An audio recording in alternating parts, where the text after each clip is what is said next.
Continue कर रहे हैं। इधर सुनिए जैद और Yasir, determine the type of triangle using distance formula. Distance formula से हम ट्राइंगल का टाइप पहचानेंगे बच्चों। अलवीरा, अर्शिया, ड्यूरिंग क्लास क्यों बातचीत होती है? इधर सुनिए, मैं कह रहा था, यस बेटा सुन लीजिए, मैं कह रहा था कि डिस्टेंस फार्मूला से हम ट्राइंगल का टाइप बता सकते हैं। वैसे नॉर्मली आप सब जानते हैं कि ट्राइंगल कितने तरह के होते हैं भाई। स्क्रीन ट्राइंगल होता है, आइसोसेलेस ट्राइंगल होता है और इक्विलेटरल ट्राइंगल होता है।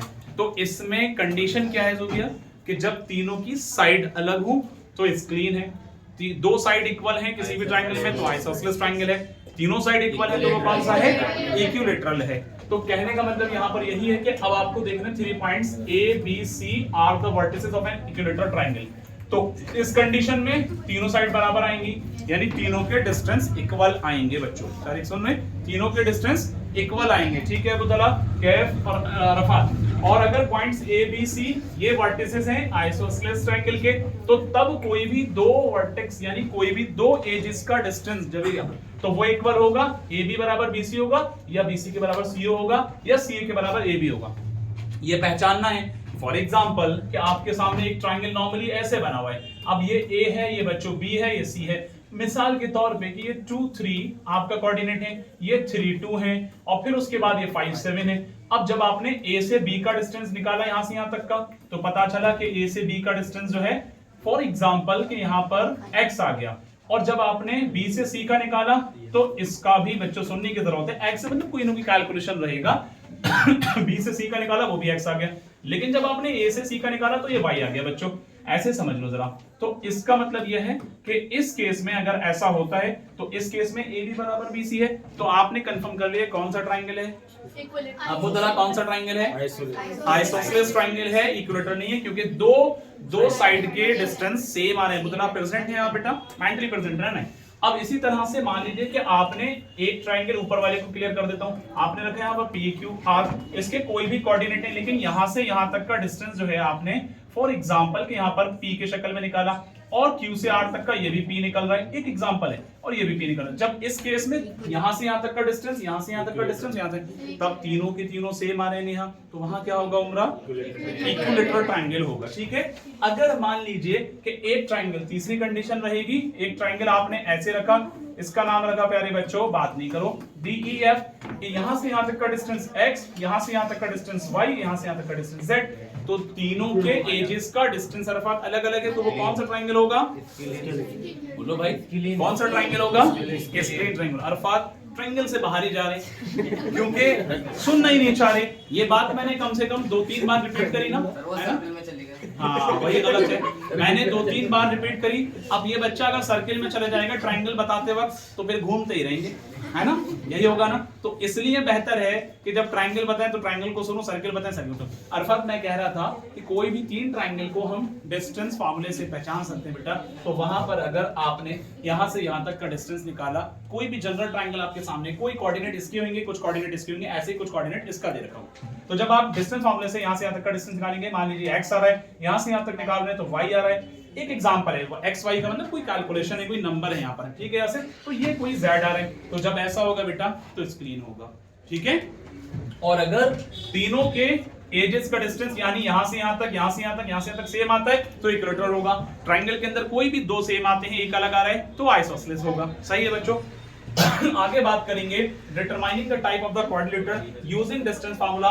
डिस्टेंस फार्मूला से क्वाड्रिलेटरल को हम देखेंगे कि कौन कौन से। मैं आपको एक चीज बता दूं कि क्वाड्रिलेटरल का मतलब होता है कि कोई भी 4 साइड का फिगर जिसमें 4 एंगल्स, जिसमें 4 वर्टेक्स होते हैं। क्वाड्रिलेटरल सब जानते हैं। क्वाड्रिलेटरल के टाइप की बात करेंगे तो आपका स्क्वायर है, ट्रापेजियम है, रोम्बस है, पैरेललोग्राम है और आपका रेक्टेंगल है, ये सब काइट है। ये 5-6 टाइप के अंडरस्टैंडिंग क्वाड्रिलेटरल क्लास 9 में आपने पढ़ा है अच्छे से, उसकी प्रॉपर्टीज अच्छे से डिटेल आप लोग जानते हैं। क्लास 8 के अंदर क्वाड्रिलेटरल के नाम से एक चैप्टर पढ़ा जिसके अंदर पैरेललोग्राम और रेक्टेंगल का अक्सर यूज हुआ, तो सारी चीजें आप जानते हैं। तो यहाँ पर हम क्वाड्रिलेटरल को अबुतला कैसे पहचानेंगे? डिस्टेंस फार्मूला की हेल्प से।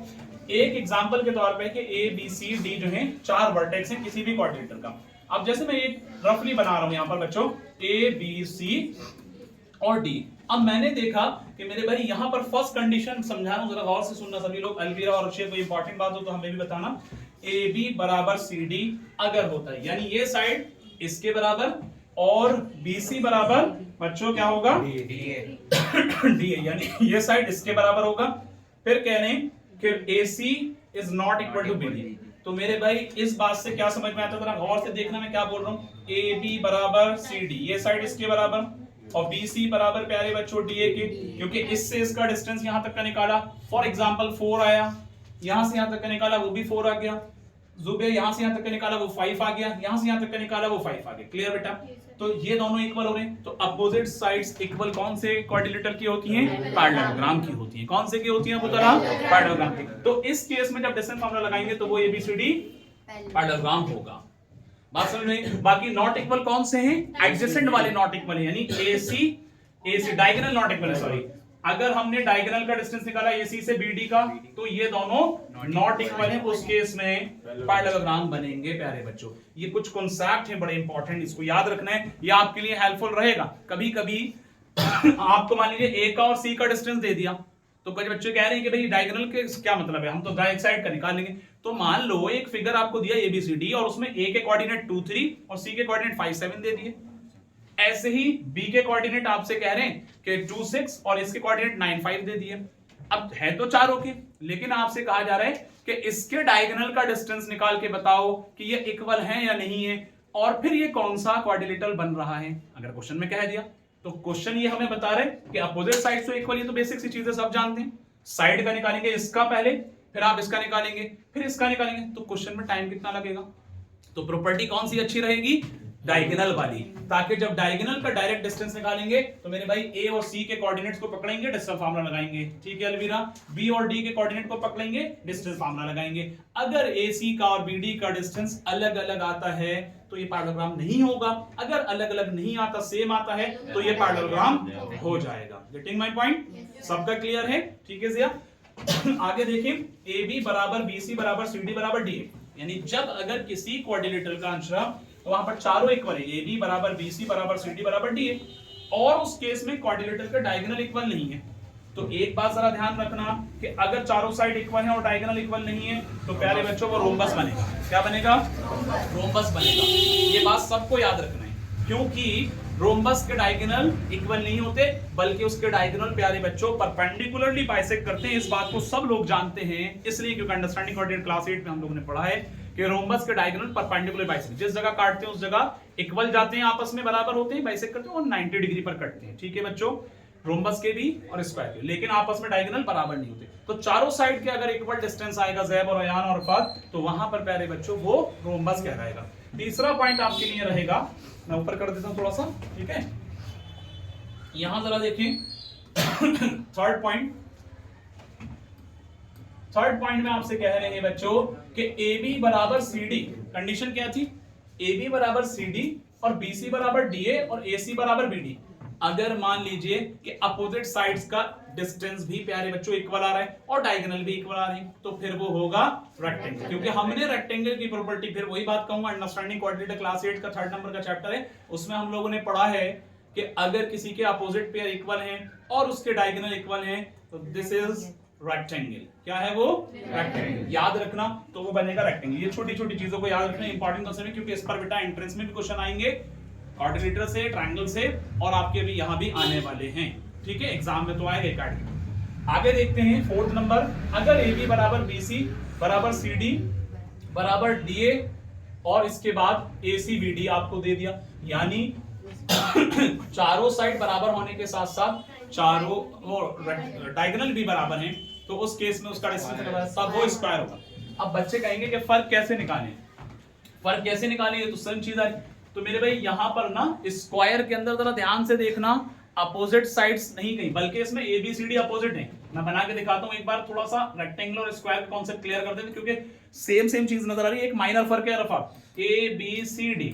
जब यहां पर क्या है पता है बेटा आपको? पता है? बताइए खड़े होकर के, इसमें क्या कर रहे हैं? जल्दी बताओ, जल्दी बताओ। पता नहीं है। अच्छा पता नहीं है, अगर वही तो मैं कह रहा हूँ, नाम लेकर के अगर पता नहीं है तो सुन लो, और पता है तो फिर आप डिफाइन कर दो। चलो कोई बात नहीं है। यहाँ सुनो, इधर सुनो बेटा, थोड़ा सा माइनर डिफरेंस है, समझने की जरूरत है, बस सही से देखना। AB ये वाली साइड बराबर किसके बच्चों? CD के, ये अपोजिट है ना, और BC बराबर किसके बच्चों, डीए के। ये भी अपोजिट है, एसी डायगोनल बीडी डायगोनल, तो इस केस में रेक्टेंगल। लेकिन प्यारे बच्चों इस फिगर के अंदर अगर AB बराबर BC, AB बराबर BC, मेरे भाई एडजेसेंट पेयर यहां पर इक्वल किया गया है, बल्कि CD नहीं है BC है, तो इसका सेंस जाएगा कि जब एडजेसेंट पेयर इक्वल है और BC किसके इक्वल है, CD के, और CD किसके इक्वल है, DA के, तो एडजेसेंट जब आपस में इक्वल हैं तो उस केस में स्क्वायर होगा बच्चों। अपोजिट इक्वल हैं और डायगोनल इक्वल तो दोनों केस में, तो उस केस में क्या रहेगा, रेक्टेंगल रहेगा। बात फर्क समझ में आ गया सबके? इतना सबका क्लियर? अब यहां पर सर्कम सेंटर को निकाल करके बताए, हालांकि मेरे रिलेटेड जब क्वेश्चंस रहेंगे वहां मैं इस चीज को डिफाइन करूंगा। फिलहाल आगे बढ़ते हैं। यहां पर सर्कम रेडियस के बारे में बताया गया है। उसके बाद हम अब नेक्स्ट इंपॉर्टेंट चीज पर आने वाले हैं, जो कि सेक्शन फार्मूला है बच्चों। जो आपके काम की चीजें यहां पर, सेक्शन फार्मूला आपका किस तरह से आपको याद रखना है बच्चों। हाँ मैं देख रहा हूं टाइम हो गया, लेकिन अभी ये घड़ी कुछ बच्चों ने आगे बढ़ा दिया खुद ब खुद, ये पॉसिबल है, तो 5 मिनट और रखो, ठीक है? 5 मिनट और, इफ बस 5 minute. If P is a point lying on the, बच्चों सुनो इंपॉर्टेंट, ये फॉर्मूला अलग है, डिस्टेंस फॉर्मूला बेसिक सा था, ये थोड़ा सा उससे एडवांस है, इसका भी यूज होने वाला है। If P is a point on line on the line segment, sorry, lying on the line segment joining the point A and B। बच्चों एक P पॉइंट है जो A और B एक लाइन है उस पर आ रहा है, जिसमें AP is to, इस तरह से कहा, AP is to BP, ये आपका इस रेशियो में इक्वल है बच्चों, equal to M is to N, तो ये वाला पोर्शन आपका M है बच्चों, यहां से यहां तक का M रेशियो में जा रहा है और यहां से यहां तक का बच्चों N रेशियो में जा रहा है। इतनी बात थोड़ा सा अभी दिमाग में रखो जो मैंने बताया। इसके बाद then we say that, जब हम कहेंगे then we say that P divides, हम ये कहेंगे अगर इस तरह का स्ट्रक्चर होता है, यानी किसी लाइन को कोई एक पॉइंट किसी रेशियो में डिवाइड करता है, बात समझ में, तो उस केस में हम कहेंगे कि वो P जो पॉइंट है वो डिवाइड कर रहा है AB को इंटरनली इन द रेशियो, क्योंकि इंटरनली कर रहा है बच्चों, P से A और P से B दोनों इंटरनली कर रहा है ये, तो M is to N के रेशियो में। एक बात आपको याद रखनी है। अब इसके साथ साथ में आपका coordinates of point which divide the line segment joining the points x1 and y1 x2, मैं आगे इसको बढ़ा करके क्लियर करता हूं। यहां पर एक बात ये समझें, अब जरा देखें कि उनके जो कोऑर्डिनेट्स हैं, जो आपको x1 ये वाला है, इधर सुनिएगा, ये वाला है x1 y1 और वो ऊपर था x2 y2। इतनी बात क्लियर बच्चों?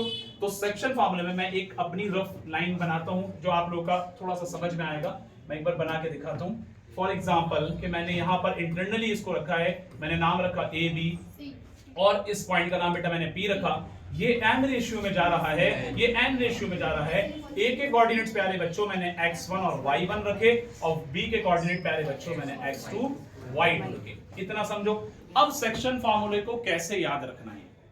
अगर जब कभी भी लाइन बाइसेक्ट हो रही है, M is to, sorry ratio में बढ़ रही है, कट रही है M is to N के फॉर्म में, तो तब आपको क्या करना है बच्चों, यहां पर in the ratio M is to N internally अगर हो रहा है तो तब क्या होगा, M into x2, यानी x2 into m1 या m1 into x2 कहेंगे। याद रखो कि m के साथ में इधर जाएगा, m के साथ में इधर जाएगा x2 प्लस n के साथ में बच्चों m के साथ में यहां जाएगा और n के साथ में यहां जाएगा। ऐसे समझो, याद रखने के लिए। तो फॉर्मूला कहता है m1 into x2 या m into x2, माहिन समझ में बात आ रही है, प्लस n1 या n into x1 upon m plus n। यानी मेरा कहना है कि m के साथ में x2 रहेगा और n के साथ क्रॉस में जाना है, इस तरह से याद रखेंगे, n के साथ में x1 रहेगा। जब हम x2 और x1 की बात करेंगे उसके बाद अपॉन m प्लस 1 इन दोनों को सम करेंगे। जब y के रेफरेंस में आएंगे तो my2 plus my1 upon m plus n। तो y के रेफरेंस में भी y2 n के साथ जाएगा जैसे कि x2 गया था। बात समझ में आई? अब अगर मैं m से यहां जाऊंगा तो दोनों 2 वाले जो हैं वो n के साथ जाएंगे। ऐसे याद रखो, दोनों 2 वाले x2 भी और y2 भी किसके साथ जाएंगे, n के साथ जाएंगे। तो जरा समझ में बात आ रही है? तो mx2 या इसको कह लीजिए m1x2 या n1 यहां पर x1, तो इसके बाद m प्लस 1 और दूसरा क्या रहेगा my2 plus my1 upon m plus n। This is known as the section formula. अब एक चीज और आगे बताएंगे आपको। अभी हमने जो स्ट्रक्चर बताया एनसीईआरटी के अकॉर्डिंग, तो वो इंटरनली आपका आ रहा है। एंट्रेंस के अकॉर्डिंग एक्सटर्नली डिवाइड लाइन कैसे होती है उसका जिक्र हम अगली क्लास में करने वाले हैं। फिलहाल फॉर्मूले को आपको याद रखना है, mx2 plus nx1 upon n plus n, फिर दूसरा y के रेफरेंस में my2 plus ny1 upon n plus n। That's all, class is over. सही है।